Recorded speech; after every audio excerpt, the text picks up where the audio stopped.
Sand, salt, iron, copper, oil, and lithium. The 6 most crucial substances in material history. They built our world and they will transform our future. They took us from the dark ages to the present day. They now power our computers and our phones, build our homes, and create life-saving medicines. But most of us take them completely for granted. Today's guest, Ed Conway, the Sky News economics and data editor, has written one of the most important books of the last decade, Material World. It's definitely the best book I've read in 2023. And don't just take my word for it. Join us on this podcast where we crisscross across the globe, from the sweltering depths of Europe's deepest mines to spotless silicon chip factories in Taiwan, to the eerie green pools where lithium originates. This is such a complex kind of set of processes. Revealing the true marvel of these substances and uncovering a secret world we rarely see. He sketches out the mind-boggling journeys of these materials and the little-known companies that turn these raw materials into the modern-day products of astonishing complexity. Where do things come from? In a geopolitical landscape that is moving at incredible speed, this explains the battle for modern-day resource. Okay, so where did the initial what was the origin story behind the book? Well, I mean, there's a variety of different stories. Like one of which is there in the intro, but I guess it does come from this thing that I cover economics, and I'm a semi-expert, although I didn't study at a university. I did later go and do a master's, so I'm a semi-expert in economics. And yet so much about how the world actually functions seemed to be this foreign land, how stuff gets made, and then this question of and also not just how it gets made, but how the stuff gets extracted. Where do things come from? Where does that come from? The glass in front of me and the table and all of the bits and pieces. Where does the paper in the book come from? And I guess there's always been a bit of me that's wondered about that. There's one of the very first essays, and I mentioned it in the introduction of the book, one of the very first essays I ever read about economics was one called I, Pencil. And it's by this guy called Leonard Read, American economist back in the 1950s, about how a pencil is made. It's just written from the perspective, first person, from the perspective of a pencil. And it turns out that the process of making a pencil, from the wood to the lead to the graphite to the metal that connects the eraser, all of those different bits and pieces are such complex, we call them supply chains now, but it's such complex stories about how we take something out of the ground, whether it's the wood or take, the graphite that's mined somewhere, and how we mill it. Those are such complex stories and so fascinating. And I remember reading this essay years and years ago and thinking, gosh, that's so interesting. That's how we make pencils, but how do we make other things? What about all the rest of the things in our world? And I kind of thought to myself, well, this to me is kind of what economics should be about. Yeah. Obviously, there's loads of other parts of the discipline of economics, but understanding the extraordinary kind of processes and sets of people and relationships you need to go from something just being pulled out of the ground to being in your hands, that is both fascinating and also quite vital. I think it's something that's important. I think it matters. I think it matters almost for us as a species, because what are we as a species? We're a species that communicate and that we act together, but also we have tools. Yeah. We have tools and we use those tools to improve our lives. That's fundamental. And I feel we have lost touch with those tools. We've forgotten how to make the actual tools. Yeah. And in the Silicon Age, that has gone to the absolute extreme. And so one of the things I wanted to do was to do that same exercise of how do you make a pencil with a silicon chip. And obviously you can't do the exhaustive story. And the message actually with the pencil back in the 1950s was, this is so complicated for the simplest of all things that how could anyone come up with the master plan for it? Actually that was written in the Cold War era, and it was supposed to be a message about central planning and why central planning couldn't possibly work, because it can't. This is such a complex kind of set of processes that you've got to kind of multiply that, a zillion times for a silicon chip. And yet it is possible to try and tell that story, to go from the quarry where the silicon comes out of the ground all the way through to that thing that we hold in our hands these days.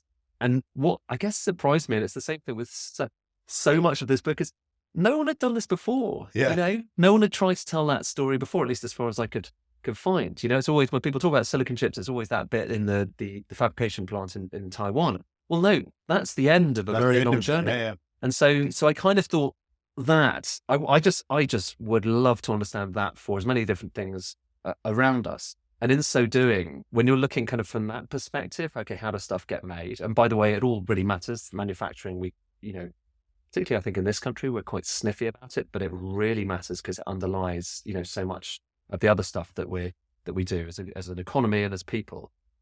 When you start to look from that perspective, then suddenly this other world opens up to you because you understand more about, energy, about carbon emissions, about the difficulty of trying to strategize, trying to make these different supply chains.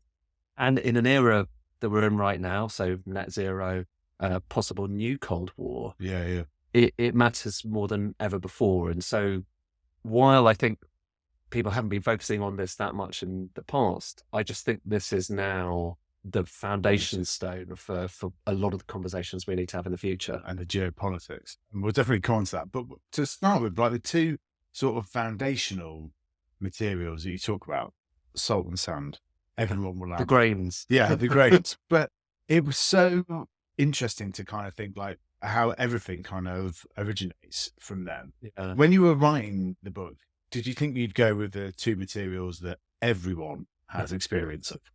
I said, a few people have asked since I kind of, wrote the book, how do you get the materials? And the more I think about it, the more I can't quite work it out. I think I always knew that, it all started kind of with a question, like, what is the stuff we need? Yeah. Like, it's a really simple question. What are the things without which we would be in big trouble? And I kind of assumed, and partly because I wanted to tell the story of silicon chips and because silicon chips are so important, I assumed that sand or silicon would be a part of it. I mean, it turns out actually you don't really use, technically the definition of sand is something called the Udden-Wentworth scale, and it's a grain of a particular size. And so technically actually sugar is a sand. But leaving that aside, I kind of just went for silicon. I was like, silicon in this chapter, so mostly it's grains. And I kind of assumed that was going to be part of it. I also assumed maybe glass was moderately important because, we're still using glass today. We're using it in fiber optics. We're using it for borosilicate glass, which is basically the thing that all drugs are transported in. That's that kind of test tube glass, basically. It's still massively important today. But actually then I started writing the glass chapter. It's kind of the first one I wrote. And it just went on and on and on. As you'll have seen, it's fascinating in history, but it's fascinating for what it tells us about kind of the modern era. So sand I kind of knew was definitely, going to be in there, and concrete as well, which we can talk about, is massively important. Salt, I think, was always more of a toss-up until I started just kind of researching it a bit more, because it's not like there's many people who assume salt must be one of the most important things out there. And most of the kind of books, there's a great book by a guy called Mark Kalansky about salt. The whole book's about salt, partly more from a kind of culinary perspective. So it's got lots of recipes in it. It's a great book. It's worth reading. But it's mostly about the history. So it's mostly about the amazing stories from the past about salt. And salt's kind of, I have a lot of that in the book as well. It's kind of almost an allegory. Salt as a currency, salt as a form of power. Where salary comes. Exactly. It's where the word salary comes from. And, it is still, it was always used as a function of trying to control people, basically, because salt was really hard to get and to make. Governments would control the trade in salt. And so you had monopolies, you had taxes on salt. The French Revolution, to some extent, was caused by a tax on salt, the gabelle. It was one of the things that precipitated. There was a lot going on, obviously, but it's one of the taxes that so infuriated people before the revolution. So there's a lot of kind of amazing, and Gandhi as well. Indian independence. That was the icon of independence, was salt. Yeah. Gandhi went and picked up salt and made salt. That was a sign of revolting against the British, because the British control salt. So there are amazing and quite profound historical kind of stories about salt.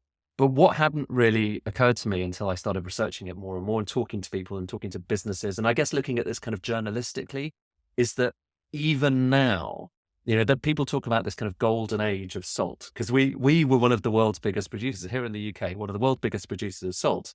This isn't necessarily a very positive story. We basically prevented places like India and many of the colonies in Africa from making their own salt, so that we could then send them our salt. Yeah. So a lot of the salt that's kind of mined out of the ground in Cheshire was sent off to India, and it was sent off to parts of Africa. And so that was a form of power. There's a great historical story. But what I found even more interesting is that today we are mining more salt than we were back in those days. More salt, like considerably more, almost double as much. And that's gone down a little bit in the last kind of 10, 15 years. We're mining more salt. And part of the reason for that is that salt then feeds our chemicals sector. And we have quite a big chemicals sector. And there's kind of two sections of chemical, massive oversimplification. There's two bits of chemicals. You've got the kind of organic chemistry, which is like the oil side of it, really important as well. And then you've got the other side, chloralkali, it's sometimes called. That's salt. Yeah. So there's salt basically is in 90% of all pharmaceuticals. It's incredibly important. So the Romans, they had salary, and actually the interesting thing is that people were given the soldiers were given a ration of salt for their health. Salus was the Roman goddess of health. Today, we are still reliant on salt for our health, and that blew my mind because. And that's where the phrase "worth your salt," their worth their salt comes from. Yeah, worth their salt. All of this, there's quite a lot of them actually. Yeah, kind of there's worth of salt, salty stories.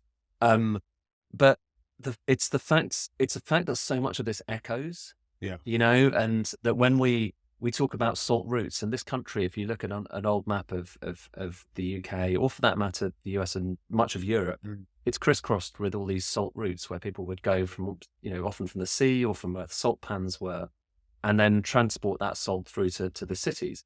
Well, today, we're still, if you look at where industry kind of goes, it's still crisscrossing salt route, because you're taking the salt to the chemicals plants to make the chemicals, which then go and get shipped off elsewhere. And so I find that just kind of mind blowing. And actually, a lot of the big motorways, like for instance, there's one of the motorways that crisscrosses Italy, that follows the Via Salaria, the old salt route, because it goes from kind of Trieste all the way across, and Venice all the way across towards Rome. And I find that amazing, because it puts us in touch, not just with the physical materials that we need, which I think, like I say, is a vital thing. We understand the tools we're using, but also we understand that we've been doing that for centuries, if not millennia. But it's also some of the bits that I found particularly interesting was how folklore can kind of come up about certain technologies, right? Printing press and the Renaissance being one, which is trotted out by me and other people a lot of the time. But one of the points in your book about glass spectacles and how that ended up improving the sort of productivity and the working span of people's days and years as well.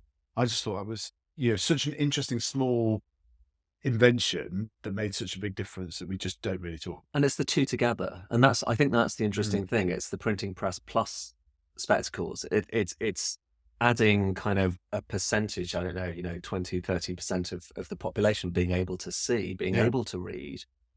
It's not just people actually having printed tests, it's being physically able to read.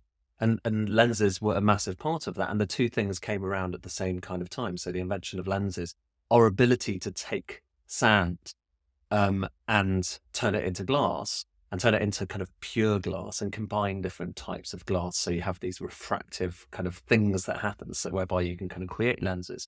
That was all happening at around the same time. And for me, actually, another one of the kind of mind-blowing things is I always thought that the Renaissance, this moment where, particularly in Italy, primarily in Italy, the artists suddenly seemed to discover perspective. And suddenly it went from being quite a flat image of saints and whatever it was, to having perspective and lines, and you can see modernism beginning there. I thought, and I think actually the conventional wisdom is still that there was just this conceptual leap, and this was part of the early Enlightenment, and people suddenly were able to kind of understand, and they just got more skilled. actually it's far, far more likely, and there's evidence to point to this, that it was because of lenses. It was because the artists were able to use lenses to make camera obscurers, to then actually create lifelike or kind of realistic, as far as the lens is concerned, perspective. And, there's an amazing David Hockney documentary about this, and a film and a book as well. You can find it on YouTube, the documentary, which basically talks about this. It is mind-blowing.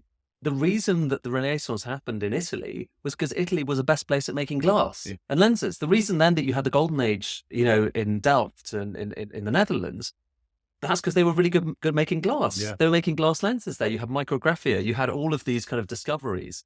And so glass turned out to be one of these, general purpose technologies that we kind of, we forget about it because, glass is straightforward, it's cheap, it's in front of all of us all the time.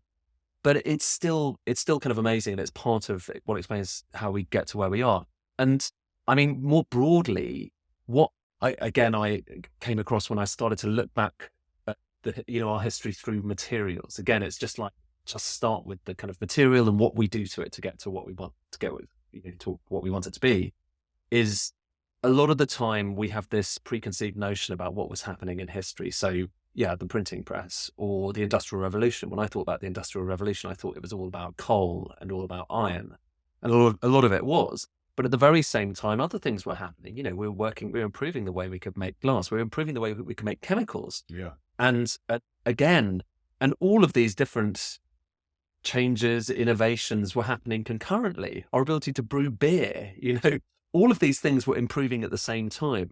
And so while it's kind of tempting to focus on one thing, actually the amazing thing, and it is amazing, is that so many different kind of points of innovation were happening at the time. And partly it was because people were getting smarter, scientific. You had the Enlightenment, but partly it's because people were benefiting from better materials in order to make those breakthroughs that could then, make better things in the future. In the future, and it's the same now. We have better silicon that can allow us to make better leaps forward, which might be able to solve our future problems. Yeah, and what do you think are the modern day equivalent? I tell you what, one more thing I want to touch on before sort of getting onto the modern day and the future aspect of it was the idea, the great story you tell in the book about World War and German rubber and UK spectacles. It's just Binoculars. Yeah. I mean, just to finish that glass kind of section. Yeah, it's an amazing story. We were, and there's various ways you can tell this. You could do kind of like an industrial strategy story as well. We, for a long period, were really in the UK, in England really, we're a big manufacturer of glass. And then, as often happens, the government saw that and they thought, okay, well, they're making lots of money, let's tax them. And so they imposed lots of taxes. And partly as a result of that, remember the window tax? So part of the reason you have all these kind of windows that have been bricked up in old houses is because there was a window tax, and that would partly tax the household. But there were also lots of taxes on the actual glass itself. So you had duties on glass, which basically meant that the industry in this country stopped doing research and development. And we're talking about kind of in, 1800s here. So it's the early research and development, inventing the first lenses, working out different kind of recipes for glass. And part of the upshot of that is a lot of the glass R&D began to happen in Germany.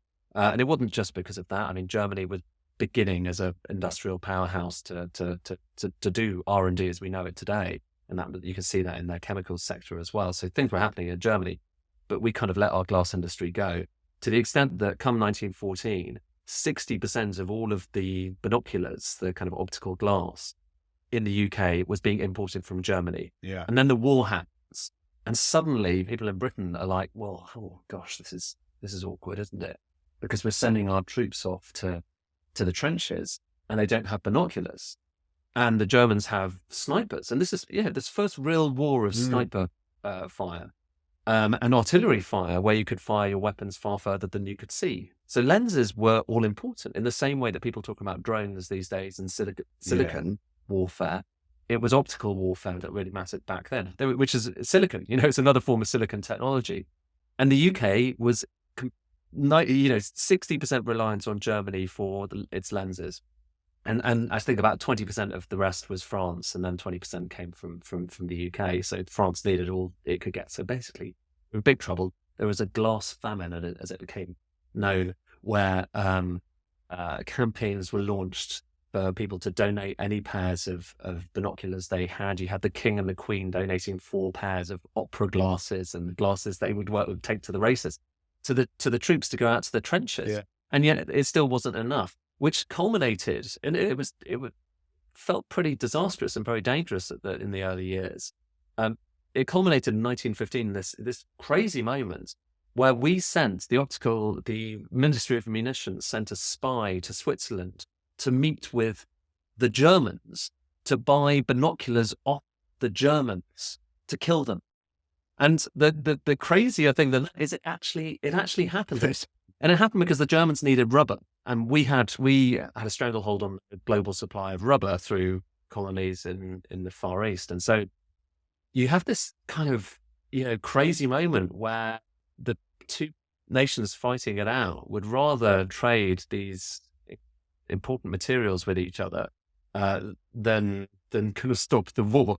And I suppose the other side of that story is that in the longer run, we did actually manage to sort things out. So we did actually manage to rebuild our industry, which to me is in a way even more interesting than the spy story, although it's not quite as sexy.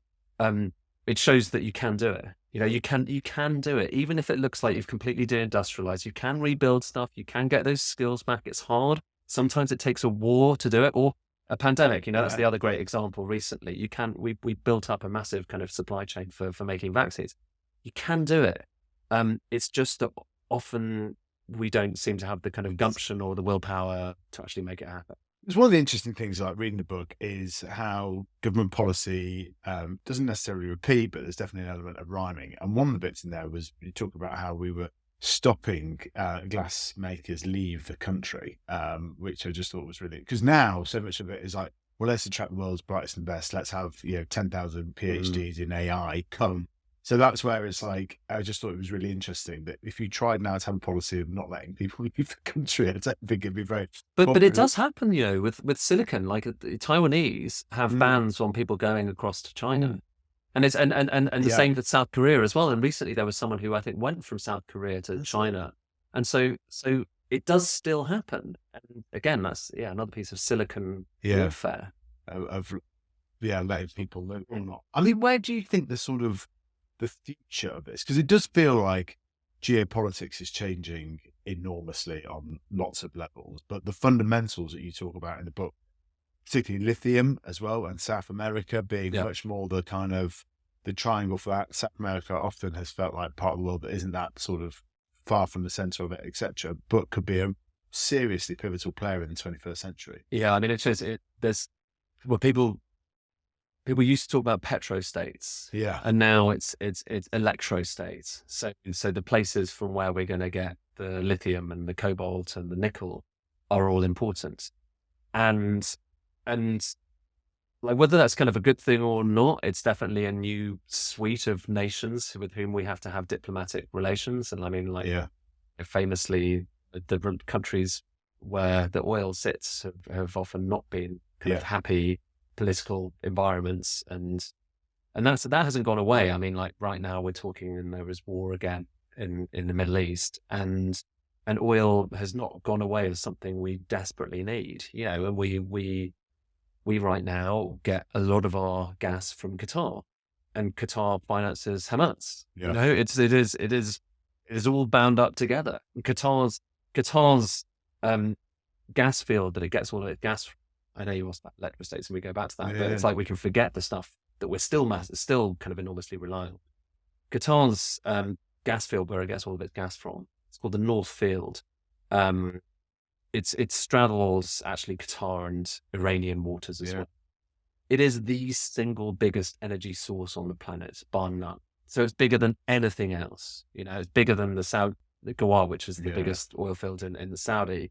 It's bigger than if you combine all of the output of all of the wind turbines in the world, it doesn't beat the North Field. The North Field is bigger than them. So it is enormous. It is massively important. And it is, partly we're partly reliant on Iran and partly reliant on Qatar for getting that gas out. And without gas, we can't eat, because fertilizer comes from gas. You know, it's awkward, but it is frankly true. The fertilizer that is fertilizing all of the food, 90% of the food that we eat, comes from gas. So that stuff hasn't gone away, and in due course, we hopefully will work out a way of doing it in a green way. But for the time being, not there yet. And all the while, we're having to kind of try and understand all of these new places as well. And in the UK and elsewhere, we're kind of trying to reach out to Chile, to Peru, to Argentina, where the lithium is. That's the lithium triangle, well, Bolivia more than Peru. And, in some cases, some of these places are allies. So Australia produces a lot of lithium. In some cases, they are places which have been less reliable. I mean, we've got an election going on in Argentina. It's neither of the two candidates are especially reliable as far as the British Foreign Office would say. And in Chile, you have a very, very left-wing government which has recently threatened to they want to nationalize lithium. So things are going to get more complicated, I think, before they start resolving themselves. There is this kind of promised land, I think, in the future where you can, if you have enough wind turbines and enough battery storage, and you can recycle the batteries, and you can get to this kind of almost steady state. I don't think there's ever going to be such a thing as a steady state. We will always need to mine, but the degree to which we can kind of exploit can go down and down and down, and we can hopefully do it in a more sustainable way. But in the short run, we need so much stuff. Like I say, there's the medium, really the long term, where things look good, and all of the kind of oil production goes down, gas production, coal production as well, that all goes down. But in the short run, we still have a lot of that exploitation at the very same time as having this extra need for lithium. And we have never, to put lithium into perspective, we're kind of in the infancy of mining lithium. There is no shortage. We're not going to run out of lithium. It's not like there's not enough in the Earth's crust or in the sea. You can actually technically get lithium from seawater. It's really inefficient. But the extent to which we need to increase the amount of lithium we're getting out of the ground, that is a bigger ramping up than we've had for any metal in history. So we need to accelerate that faster than we have ever done before. And that's one teeny tiny part of a much bigger kind of picture, all of which is why the coming years hold one of the biggest challenges that we have ever set ourselves as a species. And this is why, I, as someone who covers economics, I'm not like an environment writer. I just am gravitating very quickly towards this, because I just see that this is going to be the big undercurrent, if not kind of overshadowing, for all of the stuff we do in the future. It's going to be everywhere, because everything we do involves some form of energy deployment. We forget about that. And the recent, obviously, what happened in Ukraine recently has kind of reminded us, the cost of living crisis has kind of reminded us. But I don't think actually it's sunk in as much as it should have. We need energy for everything. And we're talking right now about completely changing the way that we get that energy. Yeah. 40% of the price of pretty much anything comes from energy. And we've been through these revolutions before, but one of the things that struck with me as well was that we still have overhangs of all the previous revolutions. Yes. We're good at advancing, but not advancing fully, it seems. Yeah, they go on top of each other, don't they? But it's in the same way that you have the printing press and you have kind of optical glass at the same time. These things overlap, and an economy is a very complicated thing, and you very rarely have one technology completely winning out against another. It does happen every so often. Like fertilizer manufacture is a good example. But for the most part, you have lots of different things at the same time. And in the same way, people talk about the future, and it's always going to be all about electric cars, or it's going to be all about hydrogen, or it's going to be all about nuclear. People who talk about nuclear, there's just nuclear, and nothing else. Everyone's banging their drums right now, and it's kind of difficult to get beyond that. But the reality is, it's going to be a lot of things at once, and certain things will have a part to play. How much does luck play in all of this? Because there's a great story towards the end as well, where you talk about how basically Apple changed their batteries and were changing their laptops. And then that essentially leads to the evolution of Tesla. Yeah, I love that. So the story is, it's a really techie battery person story, which a really techie battery person told me. There's this whole, like you can, and people have written whole books on this stuff. There's different shapes of batteries, okay? And so actually a lot of the battery that's in your phone is likely to be a pouch battery, okay? There's 3 different types. You've got a pouch battery, and that's basically kind of, the outside is it's not fully, it's solid, but it's kind of, you could bend it a little bit. Then you've got like a prismatic battery, which has got like a hard kind of case on the outside, but it's usually like a rectangle. And then you've got the kind of traditional ones that we're all familiar with, those cylinder batteries, like an AA battery or an AAA battery. And basically there was this moment a few years ago when most laptops were using the cylinder batteries. So Apple kind of wanted to make its laptops more and more thin. And as a result, they shifted towards pouch or prismatic. I think it was pouch batteries. So as a result, you have all these manufacturers who are used to making the cylinder cells, who are like, oh gosh, well, we've lost our biggest customer. Apple's suddenly not using our cylinder cells anymore. And at that very same moment, that's kind of when Tesla came into the market with a big appetite for getting lots of lithium-ion batteries. And they went to, I think, Panasonic and said, can we do a deal? And, there's one thing that Elon Musk is really good at, is kind of getting a cheap price. And he was able to get an incredibly cheap price. And some people suggest that the numbers just wouldn't have stacked up if he hadn't have got that brilliant deal on cheap batteries at the very time, which was a consequence of Apple just shifting from one shape of battery to another. It might not have ever happened really for Tesla were it not for that. And those little things, happenstance kind of matters. It's not that we wouldn't have had an electric kind of vehicle industry, but it wouldn't necessarily have kind of evolved in the way that we think it would have. And that, to some extent, is a consequence of these slightly chaotic forces. I love that story, and it just underlines the other. I tell you what, the other one I like, and I think about it actually every time I look at my phone, is you kind of think about a battery as being something that's quite inert, don't you? It kind of sits there. But actually, particularly with these pouch batteries that most of us have in our phones, they are ever so slightly expanding and contracting every time they're charged and discharged. And that's just because of the movement of lithium ions into the kind of graphite where they're stored into the anode and back again. As that happens, the cell actually literally expands. It's exhaling and inhaling every time it charges and discharges. And I kind of just love that, things that we think are not moving or, just sitting there are living their own kind of amazing chemical lives right in front of us. And I think the smartphone, there's this phrase, Peter Thiel, they promised us flying cars, but instead we got 140 characters. Twitter, the creator of PayPal, is moaning about kind of the lack of innovation in the world. And I find that's like really short-sighted, because the silicon chip, and for that matter, the battery, the battery is the culmination of 100 years of research, Lithium-ion batteries are amazing. If we had had those batteries 100 years ago, we would never have had the motor car in its petrol kind of embodiment. We would have had electric cars. They were better at the time. The batteries were just rubbish. The silicon chip inside your phone is a thing of absolute extraordinary wonder. It's extraordinary wonder. The transistors in it are they're much smaller than a red blood cell. They're smaller than a coronavirus. Yeah. These transistors, these things that we humans made, are so small that they are smaller than the wavelength of visible light. And they are imprinted upon this silicon wafer, which is the most perfect thing humankind has ever made. Literally the most perfect thing that we have ever made, because it is one of the purest substances ever. The super pure 99.999999, I can't remember how many percent pure silicon in the wafer. It is ordered into the most perfect crystalline structure.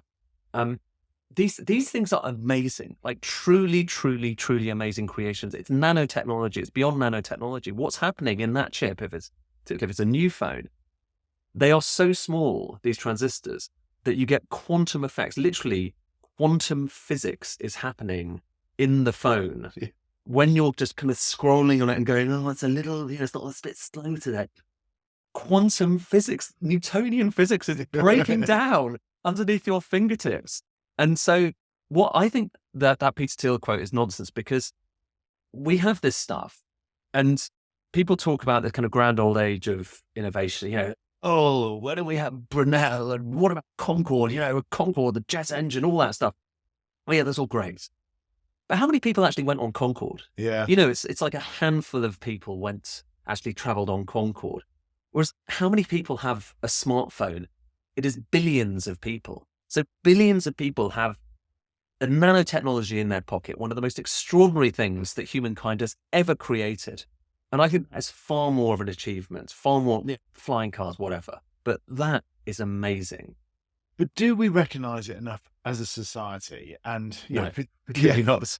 Clearly not if I'm banging on about it and no one's listening. But I just think it's like, I learned so much from reading the book and talking about all of this stuff. And I thought, why do we not take it seriously enough? And there was a sort of position you made, like sort of later on in it, about sort of capitalism, and this has been, a success of capitalism over the last 200 years, bringing this stuff out. But also is the amount of people working in these sectors, right? Is like, and that again partly makes people less invested in it. And so, you talked about really interesting site in Cornwall now just not doing a degree in mining anymore. And it's true, because you've got generations coming through that are very focused on renewable technology. They want to do things with purpose. All of this is rightly so, but it means that they don't necessarily look at the oil industry. No, I think there's a kind of like, there's a gravitational issue, which is very, I work in services. I'm the ultimate. I talk about this ethereal world. There's an ethereal world and the material world. Most of us work in the ethereal world because we work in services and we work in ideas and advice. Britain is amazing at advice and consultancy and kind of brain power. So work in these fields which are frankly divorced from a lot of this stuff. So I think that's a big part of it. So we don't have to think about it. We just don't have to. And actually, in a country like the UK in particular, we have outsourced a lot of this stuff overseas. So it's made in China, it's made elsewhere, and partly because energy prices are pretty high in this country, we do less of it than we did before. And then on top of that, there's an issue that in many of these places, and this is interesting, particularly on a jobs front, these places were at the absolute, the kind of the coalface at the front of mechanizing and automating and reducing the number of people working at them. We produce considerably more salt than we did in Victorian heyday, and yet a tiny fraction of people are needed to make that happen because it's all automated. There's very few people working in salt, but we produce more than we ever did before. There's quite a few people, but far fewer than they ever were working in chemicals, and yet we make more chemicals than we ever did before. Same thing for manufacturing. Our actual output, manufacturing output, is higher than it was kind of 20, 30, 40 years ago. Yeah.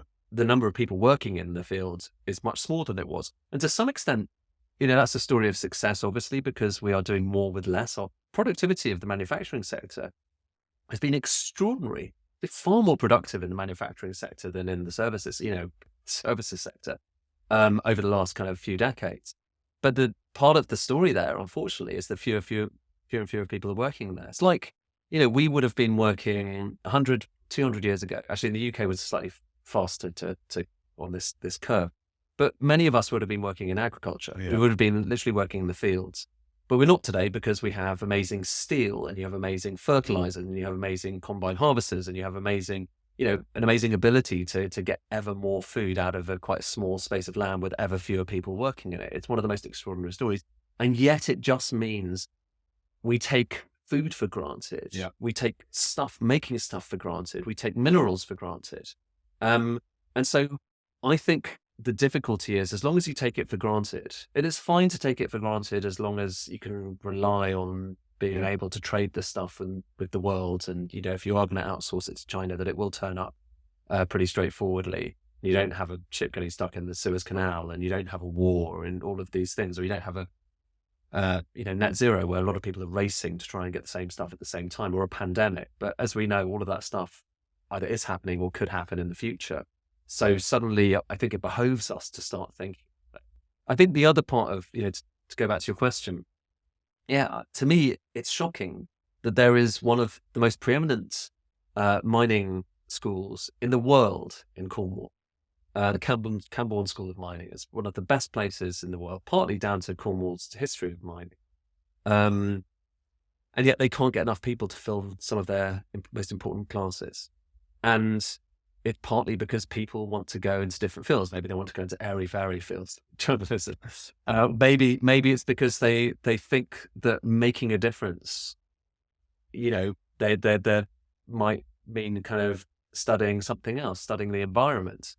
But if you want to really make a difference to getting us to net zero, to achieving all of these goals, to eliminating carbon emissions, frankly, going and understanding mining and how we get the copper we need so much copper, crazy amounts of copper, if we are going to have the green grid we want for the future, crazy amounts, and cobalt, lithium, all of these other things. So go into that. If you have a chance, go into that. And I wish the government, just a quick rant on this, I wish the government would kind of recognize this. Why are they not, for instance, here's an idea. You want people to do this. You think it's good for this country because it's probably good for the industry as well. Because we are quite good at mining in this country historically, but we won't be if we send enough people into it. If you think that this is good for the country, you think it's good for people, for young people to have a future as well, why are you not trying to incentivize them to do this? Maybe you could think about kind of reducing tuition fees or for particular courses that really matter as far as your industrial strategy is concerned. But I don't see any of that. I don't see any kind of that forward thinking stuff. But yeah, if my children were kind of thinking about what they're going to do in the future, instead they're a bit young for this. I'm subtly trying to influence them by showing them rocks and saying, here's why this matters. But I would say, go into this if you want to make a difference. Go into something like, mining engineering, because we are right at the apex of the biggest mining engineering challenge we've ever done. It will potentially, it could save the world. Yeah. That's saving the world rather than going out with placard. This is saving the world, actually doing something about it. I get the stat wrong now, but we've used more copper in the last 13 years than we have in the previous. Yeah, I think 100. Something like that. Yeah. And then, although actually you can say the same thing about a lot of things, like food. We're going to use more food in the coming years than we ever have done, in history, like in the next kind of, I think, decade or two. But yeah, copper is massively important. It's important right now. It's important we need to build out this enormous grid. You need lots of copper in electric cars. You need more copper actually in electric cars than you do lithium.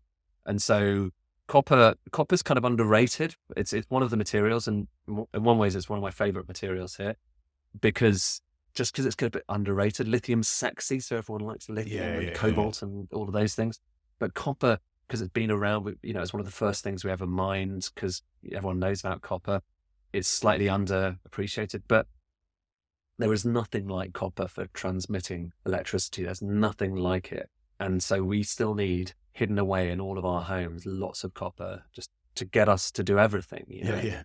Do you think it is the unsexiness of some of these things, sand, soul, copper, is just because we do have it in our everyday lives and people can see it, and so therefore there isn't the sort of mystique that lithium is held? Yeah, I think so. I think we probably have a novelty bias as human beings. We have this kind of sense of like something that's new, therefore it must be exciting. You see that in Silicon Valley all the time. They're always inventing something which turns out has existed for hundreds of years, but they're kind of, wow, it's the newest thing.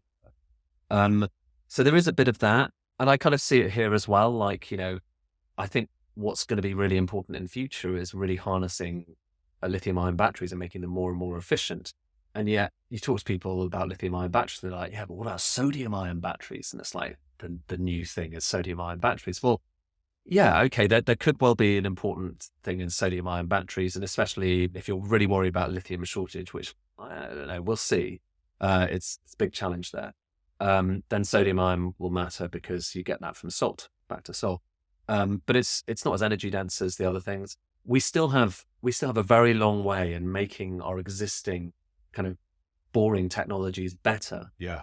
That could change the world already. I mean, it's there in the conclusion of the book, one of the amazing things that again is a kind of, I think isn't celebrated enough within my world of economics, is just how over time we have got so much better at making seemingly kind of identical technologies, identical products better over time. So the steel, just virgin steel we make these days, is so much better than the virgin steel we made, a few decades ago, just because we've got better at it, and it's cheaper as well, and we're better. One of the stories in the book is about the Titanic, and there's a thesis that had the Titanic, had they had the same steel that we have these days, it never would have kind of pierced its hull against the iceberg, because the steel would have been a lot better. The nails were part of the problem; they were using wrought iron nails, and so and you could say the same thing for lots of the plastics we have these days.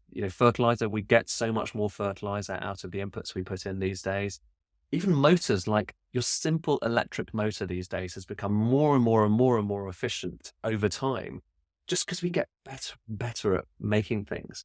So they're not sexy, I know, and to some extent stuff seems commonplace, but there are these little miracles happening all the time. And I kind of just think that if we spent a bit more time, with our heads down, kind of, looking at these things rather than just kind of trying to ignore them, then maybe there would be more wonder about them, and maybe we would be prized with a bit more kind of excitement about going into, for instance, those kinds of careers and thinking about them more. One of the things that struck me that that's almost throwaway comment in the book, but you touch on very lightly, is the innate need for humans to make things, and without sort of turning it into, philosophy of the future. I was really intrigued by that. And in terms of sort of, finding meaning, what people want from jobs, etc., particularly given Elon Musk's comments with Rishi Sunak a couple of weeks ago about, there probably not being a need for jobs later on this century. What do you think that is something that is critical to kind of, human nature? I think it is. I think you talk to people. I mean, I definitely get a sense when I go to places like old steelworking towns, places where people used to work in mining. Yeah. And I do this in my day job, and I've done it through the book, talking to people who did work in certain industries. They had a real sense of purpose when they knew that they were, I don't know, let's say in steel, that they were making the steel that was going to be on the Sydney Harbour Bridge. They were making the steel that was going to be in the Shard. They were physically building a world. And suddenly that goes away. And maybe you might find a job that pays you more, working in a distribution centre for Amazon or something. It might pay more. I think a lot of people felt that they lost something because they had that sense of purpose. And there's purpose, don't get me wrong, there's purpose in distributing things and trying to get stuff to people. But I think they felt there was this quite primal thing that was fulfilled by making something and, changing someone's life by taking something out of the ground. Making steel is an extraordinary thing to witness, particularly, steel that comes from iron ore, because you melt down rock into lava, actually hotter than lava when it comes out of a blast furnace, and you turn that lava into an amazing, perfect bit of metal. And there is, it's like Vulcan in the volcano. There is something that I think felt very kind of primarily important to people who are working in many of these industries. And I think when that goes, I think you can feel you've lost a sense of purpose. And I think a lot of these areas, when we talk about kind of left behind areas in the UK and in the Rust Belt in the US, have the same kind of vestiges. There was the purpose, and that purpose to some extent is gone. And however much money you throw at it, however it's quite hard to get that back. And it's hard to come up with a straightforward answer, because AI, we're coming into an era where, so I talked about how in manufacturing and chemicals and all of these different fields that I kind of deal with in the book, you walk around some of these places and it's actually hard you don't see people. They are kind of empty because you have few people making so much stuff, fewer people than ever before working in salt, but more salt produced than ever before. The latest kinds of fabrication plants for silicon chips, they're called lights out fabs, because you can literally turn the lights out. No one needs to be in there. They're just robots go from one machine to another. And by the way, when it comes to silicon chips, that's kind of helpful, because you don't have any humans with their dust and their skin and all of these things kind of which can ruin a silicon chip if that gets anywhere. But that's the apex when it comes to the physical, universe.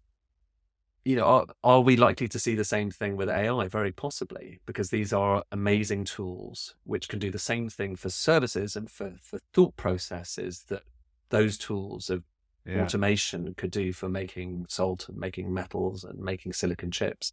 And so I feel like there's a kind of premonition there of this other world that we may all inhabit in the future. On the flip side, I get a bit revolted by the doomsterism, and I understand why there's a lot of doom within the world of AI, because people see those possibilities happening. They see, jobs in journalism, for instance, in all sorts of areas, which are going to go because of AI. It's going to happen. It will happen because these are amazing tools. But by the same token, that happened in other industries too. And we came up with new jobs and new products. There are more people employed now than ever before. Maybe they're not in kind of primal industries that people would like, but we invented new products. We invented new things to do. We invented new demands, new consumer habits, which meant that we have a bigger economy now, much more employment before than we had in the past. So I kind of think, we will create those extra jobs. There's various kind of economic laws, lump of labor fallacy, Jevons paradox. But basically the point is we are really good at coming up with new things to make and buy and, pay people for. We're really good at that. And we will do that in the future when AI has taken some of those other jobs. And so this doomsterism, I think, is quite short-sighted because people are not looking at human nature, and human nature is to make more things for us to do. We like doing stuff. Yeah. We don't just like sitting on our bottoms. We like doing things. Pandemic taught us that, right? I think. I think the pandemic was a reminder of that. I think it was, and so I feel more positive about AI than a lot of people. I'm no expert at all, I should say, and there's many great books you can get on it. And I suppose can I give my material worlds aspect of AI? Because I have been thinking about this recently. So one side of it is, AI is actually quite material dependent. So there's a lot of energy you need to run the chips that are running AI. And so and actually right now, I don't know whether it's 1 or 2% of global energy is the internet. Yeah. Running servers, running the fiber optics I talk about in this book, running the copper, it is quite a physical process, the internet. And that's going to get bigger. That's going to kind of ramp up. However, what excites me about AI is the potential for it to, this is an extra kind of brain tool that we can use to try and work out new things. And you saw that DeepMind worked out, they solved protein folding, which is one of those incredible challenges that people had for years and years and years worked out how to understand the structure of different new proteins. Well, they worked it out. If AI can do the same kind of thing with, I don't know, how to refine metals, how to come up with new ways of making processes that we're kind of doing to get copper or to get lithium, making those processes more efficient, making batteries better so that you have even thinner kind of separators and even more efficient cathode active materials, all of which is stuff that AI would be really good at doing that. So there is a potential for AI to be a real superhero when it comes as a tool, when it comes to working out the materials we need for the future, at the same time as being kind of a bit of an energy hog, which it will be. And so that's all kind of quite exciting. And I think it's bumpy. It always is. But you see it. We had it in the Industrial Revolution with automation. We're now just going to have it with services jobs, which is a very big part of many of our lives. But we will come up with new ways of doing stuff and making money and making a living. And the idea that everything ever will just have to be on a universal basic income and just sit out and do nothing, it's just nonsense. Yeah. It's Silicon Valley nonsense. And, it's from people in Silicon Valley who genuinely have no understanding of how humankind actually works. I can understand the logic, but it's, to me, it makes kind of no long-term sense. So it's going to be bumpy. It's going to be interesting, but what do you think you would be doing with your career now if you were in your early 20s, in the early 20s? Yeah.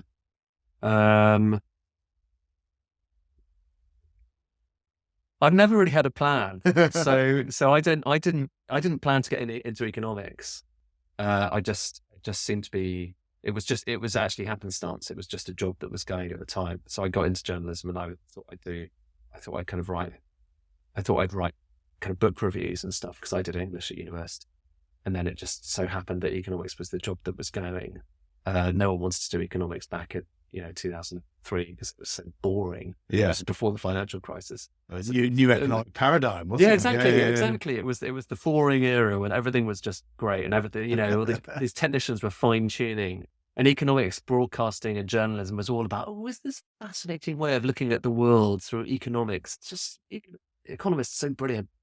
And so that didn't last long.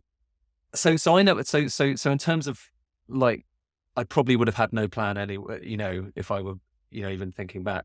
I definitely, I like to think that maybe I would have been an engineer or, or a scientist. But in practice, I know that I wouldn't, because I'm way too, I don't think I have the attention span for it. I like to go deep. And then once I've kind of gone deep and kind of written about something and explained something, then I'm off to the next thing. Yeah. So I'm probably quite well suited as a journalist. But yeah, I don't think I'd have done things differently from my perspective.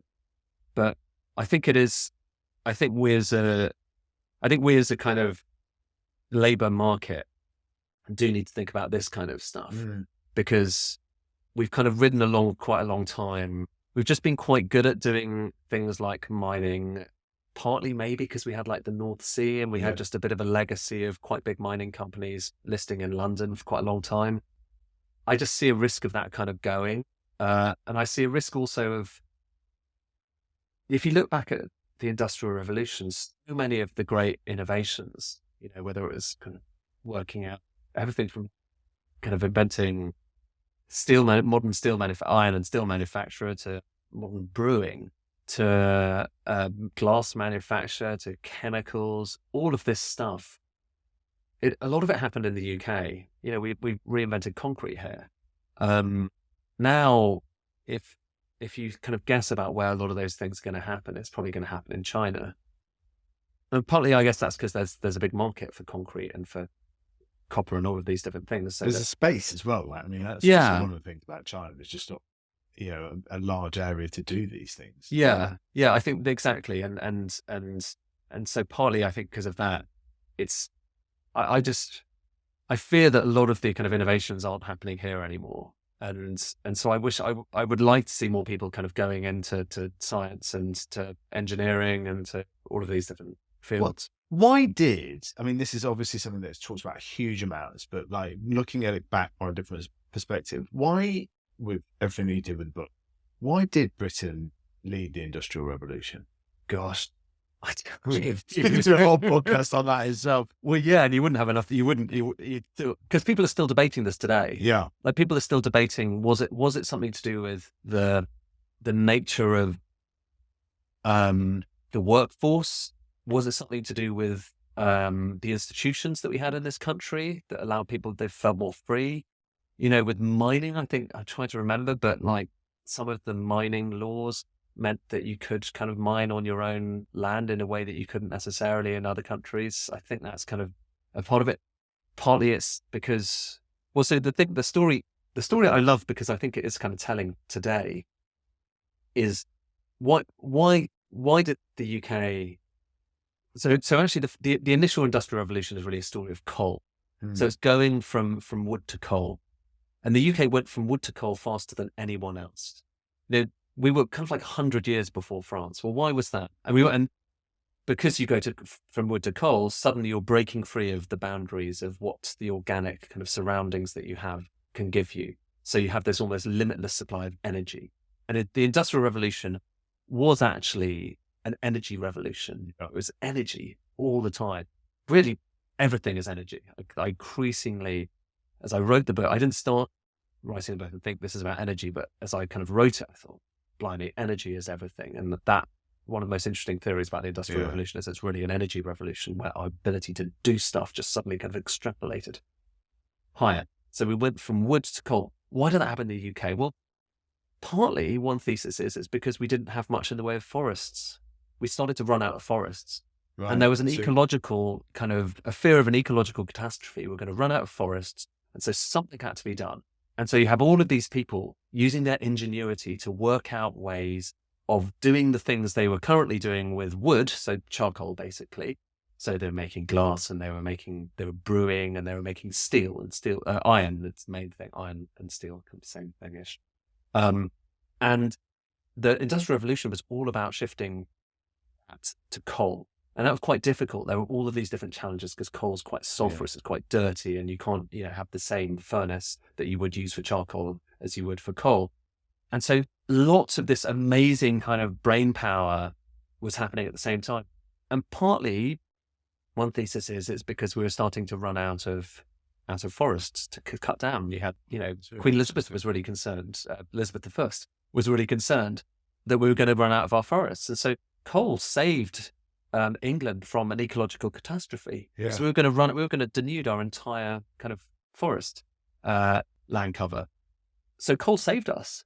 And in the same way, obviously coal is now the enemy. Yeah. In the same way, then we shifted from coal to oil. Well, oil kind of saved us as well, to some extent. It saved another ecological catastrophe because at the time, the main way of getting kind of quite palatable type of light in your house was to burn sperm oil from the sperm whale.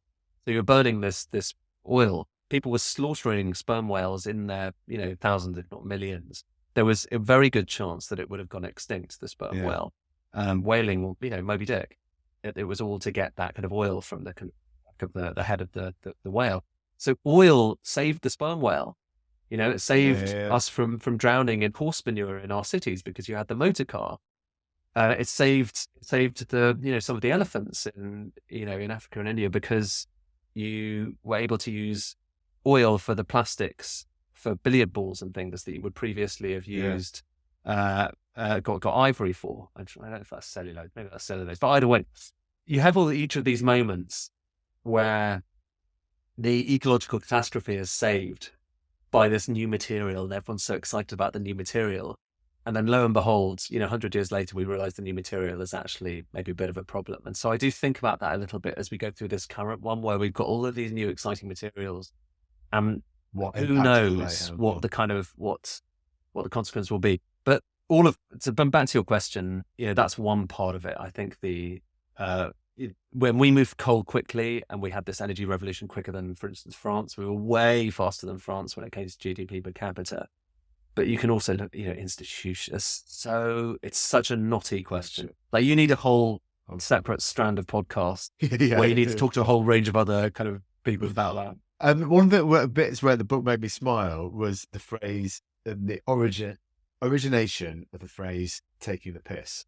It's just something that you use on such a frequent basis, and you never think where it comes from. Yeah, supposedly. But I like the story. So the story is, I had a whole long section on this in the book originally, but I had to kind of delegate it to a paragraph in the end. It's like the initial draft of the book, pretty long. Yeah. And we used to, one really important thing, it's not material in the book, but it's kind of salt. It's something called alum. And alum is something which you use to, in the process of dyeing clothes. It allows kind of the dyes to stick to the clothes. So alum is really important. And the UK, and for a long period in, I guess, the 1700s, maybe even the 1600s, the Pope, I think, had like a monopoly on the global supply of alum. This is like one of these amazing stories. So the Pope, and then, I think I can't remember if we had like some crisis during the Reformation. I can't remember, but you couldn't tread on the Pope's toes, and back to that thing that you mentioned earlier about people being banned from leaving kind of countries. So the technicians, the glassmakers of Murano and Venice were banned from leaving Venice. Today, silicon chip engineers are banned from leaving Taiwan and South Korea. Well, back in those days, the people who knew how to refine the alum were banned from leaving, like, the Vatican City, because the Pope had this stranglehold on the global alum supply. And then somehow someone working in the Northeast managed to smuggle an alum engineer out of there and also at the same time I think he discovered when he was walking on someone's estate, rocks and formations that looked kind of similar to the ones that he'd seen in Rome or nearabouts Rome. With like, well, maybe that's alum. And so he smuggled this guy out. Lo and behold, they discovered this resource of alum. It's along the Cleveland coast. So lots of this stuff. And if you walk along the coast now, actually, it's a strange landscape there. Amazing high cliffs, but also kind of pockmarked with these kind of divots and quite lunar landscapes in parts where the alum has just been heaved away. But in order to process that alum, it's like a grimy thing where basically you roast it for a long time and you need to add lots of urine. Yeah. So urine was like a really big part of this. And so for a period when, and I should have said the background to this is like, this stuff really mattered because textiles were everything. You know, that was Britain's biggest industry back then, you know, wool and getting wool and kind of dyeing wool and then sending it overseas. And so this was massive for the UK, and having our own alum source became a big deal. In order to process it, you need loads of urine. And so there was a kind of shortage of urine, and public urinals apparently, you know, would be set up all around the country. And then the urine was taken away and then shipped up the coast towards Cleveland, where it was poured onto these onto the kind of like mounds, stinking, horrible mounds.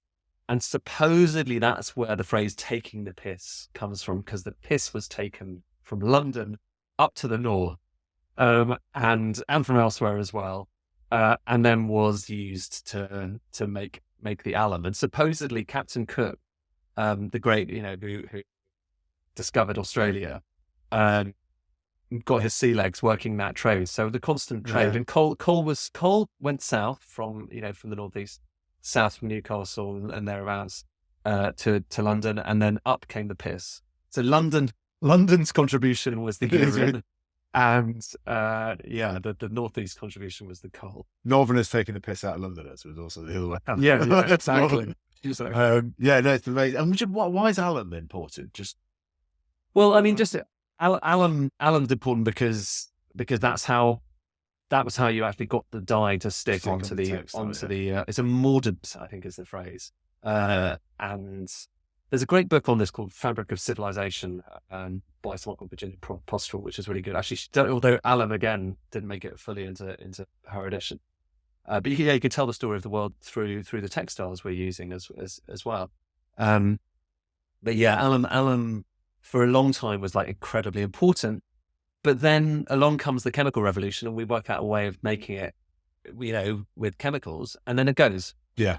And then it's the same thing, you know, like there are definitely kind of, you know, a lot of that Cleveland coast has iron mines as well that are kind of now abandoned because kind of ran low on iron, and we realized we could get it from elsewhere. So you are kind of walking through these kind of abandoned places. And the strange thing that, you know, I spent quite a long time like in Wilton, that's on Teesside. There's Wilton kind of business park there. And there's still lots of industry there. But it's quite hard to tell what's been abandoned and what hasn't, because again, it's just so empty. Is this working? Is this not? Well, that place seemed like it was kind of empty, but actually it turned out that they're one of the biggest plastic manufacturers in the world. Did you know that? They're still making like an enormous amount of polyethylene in Teesside. Exactly. It's like a massive thing. And this is all the plastic your salad comes in and all that. Right? Yeah. Which people just do. Plastic. We are one of the biggest producers of the stuff that goes into single-use plastic bags in this country, just because it's happened. We invented it. Yeah. We invented that stuff. I looked for the plaque of where we invented the most important plastic in the world, and it's kind of hidden away in this place in Cheshire. It's like actually an old salt place. And again, but we should be proud of that, mate. We should, I think, because it's awkward. It's awkward in certain ways, but it's also an important material that has made the world so much more healthy than it has made it unhealthy. There's a downside of terrible kind of plastic pollution, microplastics, all of that. However, gosh, if we didn't have plastics, we'd be screwed. You know, they are so important for absolutely everything, and yet we just hide away our heritage of this stuff. We hide away our chemicals heritage. We invented so many things. I went looking in Glasgow for we used to have two of the tallest chimneys in the world, the two of the tallest structures in the world. They were the two tallest chimneys in the world in Glasgow, because it was one of the biggest producers. They took salt and they turned it into soda ash, which is an amazing, important chemical. The chimneys have long gone. There isn't even a plaque to denote where they once were. It's just like a kind of motorway overpass. And I kind of walked through this area just thinking, why do we forget? Yeah. Like, why do we just so easily forget the stuff that is the fabric of our existence, and that we should be proud of, with reservations, but proud nonetheless. Yeah, totally, right. I'm with you. I mean, one of the bits as well was where you talk about sort of, I can't remember the number, but Tsar Nicholas coming over from Russia to look at like our salt mines and so on. I mean, that's something that when we were at number 10, we spent a lot of time thinking about, where are we going to take world leaders, like what do they want to see, etc. when they're here. And I just thought, some of this stuff doesn't change, right? But that's the equivalent, isn't it? Yeah. We took them to the salt because the Russians were kind of getting our salt back then, and now where would you take them kind of now? Like, well, I don't know, I was thinking Bletchley Park was just quite interesting, where we are a bit proud of our history, and there's just stories like Bletchley which we love talking about and seems to have a kind of real zeitgeist. And actually, when I was reading the book, I was like, there's so many of these stories that are regional right across the UK of where we were world leaders at various points in the world, and we just sort of,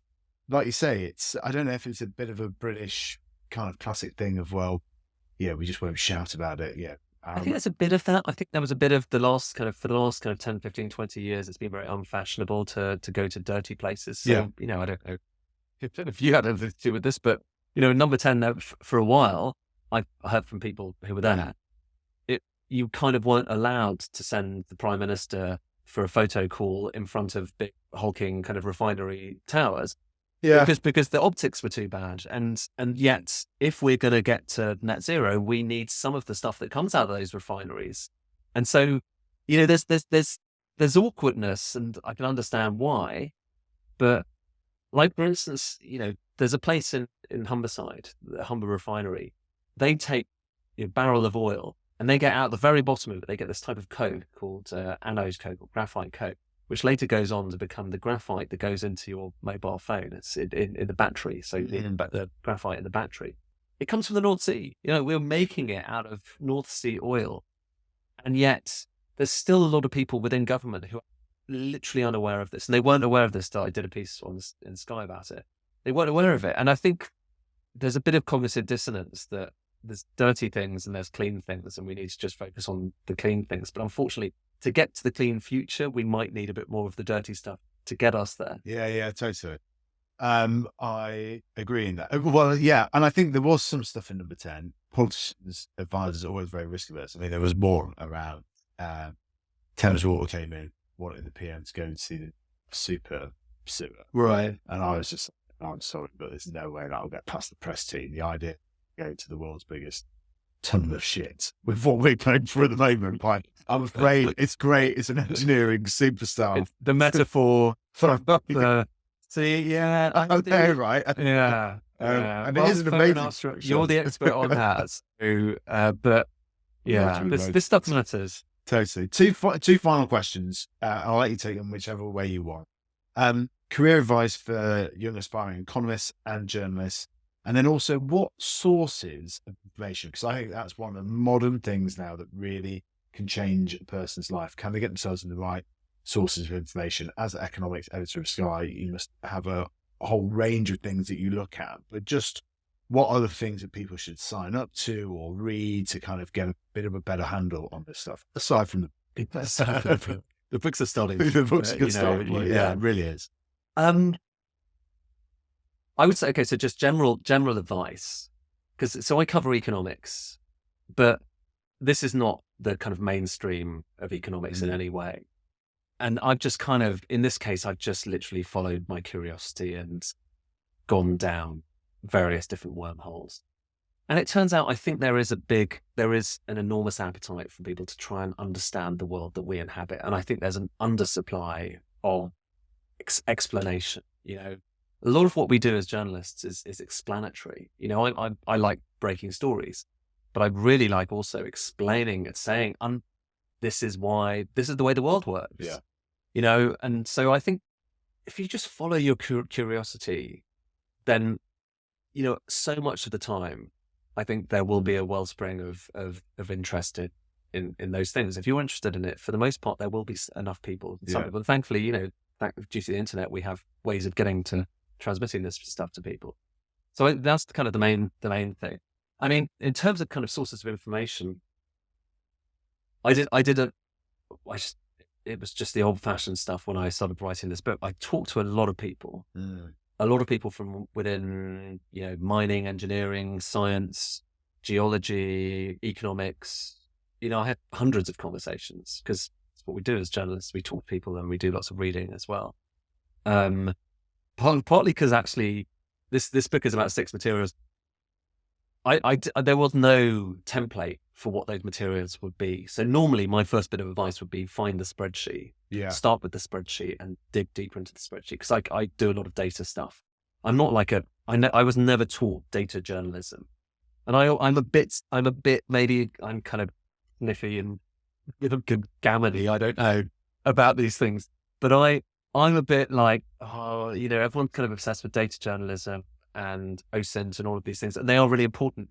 But I do think there are kind of fundamental precepts of journalism that basically are saying the same thing, which is like, try to understand what is happening, be rational about it, seek evidence. And that evidence, maybe it's data, maybe it's testimony, maybe it's just, right there in front of you.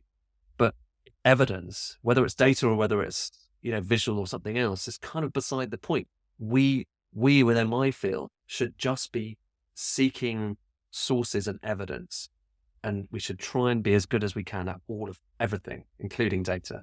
Like I'm into it, but there was no inherent reason why I was going to get it. Heaven knows how I did.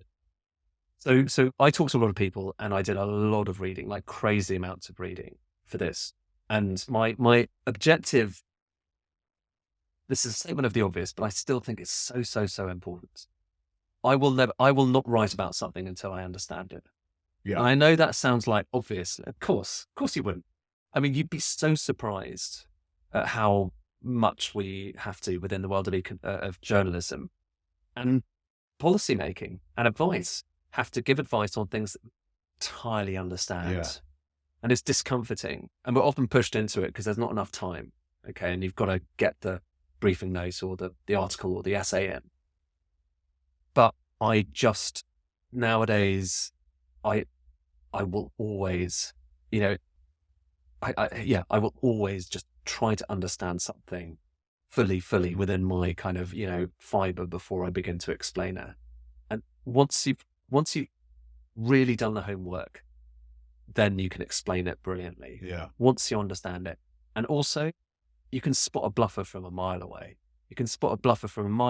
And I see them in my, there have been even, eminent people in great positions of authority, maybe even chancellors, maybe even governors of the Bank of England. And I've been like, you're bluffing. Yeah. You're bluffing. And fair enough, because no one can understand everything. But getting to that state of understanding something well enough. And that was hard in this case of this book because I was going through various different fields. I'm not a geologist. I'm not, kind of mining engineer. I'm none of these things. I'm not a scientist. But I did want to understand this enough that I could write about it in a way that would feel kind of engaging and not like bluff. And so, yeah, but research really matters. With the bluffing thing, I always think it's like But we are a nation of bluffers. That's the other issue. Is that I went to Oxford and I did tutorials there, and you have to bluff your way through the tutorial, and we're taught. I think this is one of the problems with our education system is that it skews us towards bluffing. It skews us towards being really kind of plausible and coming, and you go into number 10 and you need to be plausible. Yeah. And we're bloody good at that as a nation. And we're bloody good at giving advice, consultancy, accountancy, all of these different kind of things where kind of it's about, I know, just take it from me. I know what I'm talking about. Yeah. And so I think that is a bit of a slightly poisonous strain that runs through society. And, Oxbridge is the kind of ultimate example of it, but it goes through a lot of our education system, frankly. And, I'm guilty of it. I went through that system as well. But as a result, I'm kind of attuned to seeing when people are bluffing. Yeah. But I think that's it. When you get older, it's easier. Well, of course it's easier to spot when people are bluffing. It's also, I think, when people are bluffing, I think, but you're bluffing me, and you probably want to be sort of impressing. It's the people that will know you're bluffing that you want to impress the most. So it doesn't work. Usually, skews towards you're kind of doing it because you're, Yeah. And it's awkward. It's awkward. I mean, I've spent so much of my life. I spent a lot of the early part of my career bluffing and feeling really uncomfortable about it because I was being an economics correspondent in a field that I didn't fully understand. And you're kind of forced to do that initially in journalism. It's terrible. But I probably shouldn't say this. But yeah, I was covering economics for a long time in my kind of early 20s. Didn't really understand it. I had to try and teach myself along the way, and only later kind of got to a stage where I did understand it. So unfortunately, you do end up having to bluff your way to a certain point. But is this why you're doing books partly now? Because in a way, if you're doing 4 or 5 minutes, to TV on inflation figures or unemployment figures, well, 2.5 if you're lucky. Yeah, right. Like there's only so much that can be said really in that, and it's quite factual. So it's not bluffing as such. It's just easier to kind of do. Whereas you can't bluff that. Yeah, no, you can't. No, I think maybe, maybe, hopefully not. I mean, I think you can get across quite a lot in 2.5 minutes, like a surprising amount. But there is so much kind of depth and work that goes into a lot of reporting that sadly is just kind of lost. I always thought, we go off, I'll go off to film somewhere, and it'll be just because we're using somewhere as a case study for a package I'm making. And it's just a nice case study. We're into case studies because it looks good and blah, blah, blah. And it turned out often that the story is not what you're using the case study to illustrate. It's the actual case study. Like literally just the other day wrote a piece, a little Substack kind of sort of associated with this book. And I wrote a piece about one of the places I visited, a manufacturer in Birmingham. They used to make the nibs for like pens. Oh yeah. And now they make these amazingly thin little bits of metal, and they churn them out in extraordinary numbers. And there was an electrode they were making. So I went there basically to do a piece about the superdeduction and why investment mattered. And they had a new machine, and it was blah blah blah. But the business are making this electrode that goes into the rear view mirror of your car. So they send the electrode off to China probably, and it goes into a rear view mirror, and that's the bit that helps it dim, so you don't get the glare, when you're looking in your rear view mirror. They make 55% of the world's electrodes for these rear view mirrors, and for me, that blew me away because it's like, wow, globalization in this little factory in Birmingham is a kind of pinch point for the world, That didn't make it into my piece at all. Like that's nowhere in your piece, of course, because you're kind of talking about the superdeduction. And often, in a way, the book started, go back to where we started. I went up to a mine to make some piece about Brexit, of all things. I went to a gold mine because there was something about gold, trade figure, blah, blah, blah. It's too boring to say. It's just so boring. But we're still talking about Brexit. Yeah. But then I kind of was in this gold mine, and I was like, blimey, they are tearing down this mountain to get gold. Yeah. And like, what do we use gold for? Mostly for jewelry and to put it under the ground. There's some other important uses, but for the most part, it's for stuff that we don't really need for civilization. Yeah, totally. And they're tearing down a mountain to do it. It's like a sacred mountain for the local Native American tribe. And that kind of, I'm just blown away by it. To some extent, that's where it all started, because I just thought, well, that's what we exploit to get the stuff we don't need. So what do we exploit to get the stuff we do need? And that was all, on a foray for finding something to illustrate a piece about something else, a piece about data, about Brexit, something else entirely. So a lot of stuff kind of falls by the wayside in journalism, and you can actually kind of find a more interesting. But you get to bring it all back though, right? That's one of the interesting things you can go to. Because I was going to ask how many air miles you clocked up doing, but I suppose you're kind of quite a lot. Yeah, quite a lot, and but actually less than I would have liked because it was COVID. So right, this was all this. I wrote this, a lot of this during COVID, and in some ways it was quite an intellectual escape. A quite depressing period. So I didn't go to China this time. I've been to China a couple of times on ministerial visits, but I didn't go this time. But I was able to use some of that material. But I did go, to Chile. I went to a few other places, because you've got to see the mines. You've got to see where it comes from. And I wanted to lay my hand on the rock that would later become the thing, Yeah. the device that we use. That was important to me. Completely. And final, what's the Substack called, just so people can sign It's up? called. I think it's just called Material World. It's like Materials. you know, if you search for Ed Conway Material World, I've just started. It's just like little extra things around the book, because this is not just, you know, this is a whole new way of looking at the world that I think we need to be doing a lot more of in the future. So hopefully it's the start of thinking. So will there be other books in the pipeline? Well, depends how well this one's. So Go buy it. No, it's brilliant. It's my favourite book I've read of 2023. Oh, really? Oh, It's thank you. brilliant. Wolf of Wall Street or The Big Short? Well, more funny. Sand or glass? Well, sand, because glass is made of sand, so I just get it that way as well. Fair enough. Chicken or the egg? That's the one said. Chicken. Not hard-boiled egg. Yeah. Are AR, VR headsets the future? Do you think they'll replace phones? No. Your reaction to Apple Silicon? Exciting, but let's not forget that they don't actually make it. They just design it. Other people are making it. TSMC make it. Yeah, well, yeah. Favorite podcast? Apart from Jimmy's Job? Oh, well, other than this one, which I do love, I do like Odd Lots. Have you heard of Odd Lots? It's a Bloomberg podcast called Joe Weisenthal, Tracy Alloway, and they deal with just random stuff, like, you know, shipping and the silicon chips, and actually a lot of the kind of material world stuff, but also obscure things like what's going on in the gilts and bonds market. It's quite. If you're a techie, then I recommend it. It's quite a good one. What's the best way of getting a job at Sky? I'd say we've got various jobs come up. There are internships as well. We advertise them. Yeah. Okay, so keep an eye on social media, because we do advertise them. But I would say just try and be out there. You know, get on social media, get your voice heard. If you begin to build up a little bit of a following and show interest in whatever you're interested in, then that's such a good start. You know, that's a lot of CV points there as well. I always say, tweeting. I never had that when I started social media.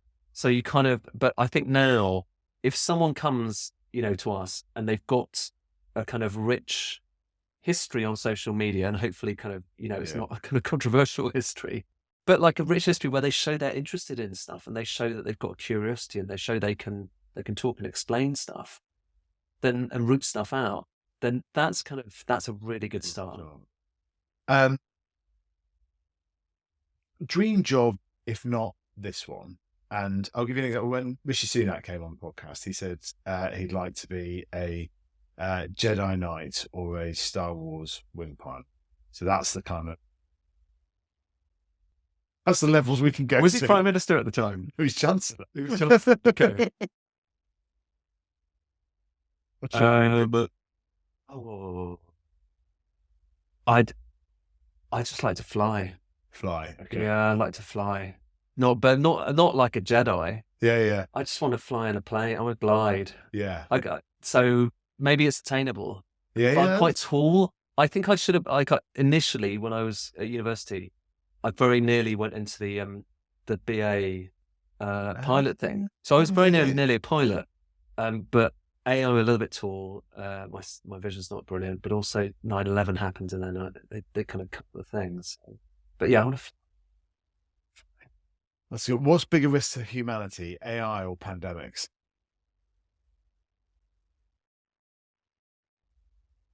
Pandemics. God, What's the best? What's the most interesting bit that got left on cutting room floor? Was there a seventh material? yeah, I had a whole other chapter. What was that on? Wood. Ooh, Wood. I was going to do 7 materials. Probably shouldn't say this because, you know, maybe I could use this in the future. I was going to do 7, and I went and did a lot of the research on it. Yeah. And I went to see forestry. I went to see how trees are kind of cut down, what happens to them, all of that stuff. It's fascinating. Just didn't have space for it. That's interesting. Well, Tim Marshall's doing lots of these types of books, right, from Sky News. Yeah. So, well, you know, if it sells well enough again, as I say.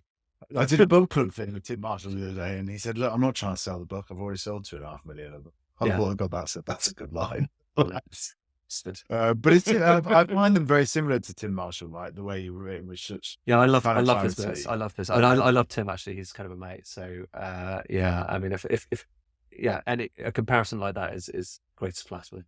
Did you have any journalist inspiration growing up? Were there any that sort of stuck out? My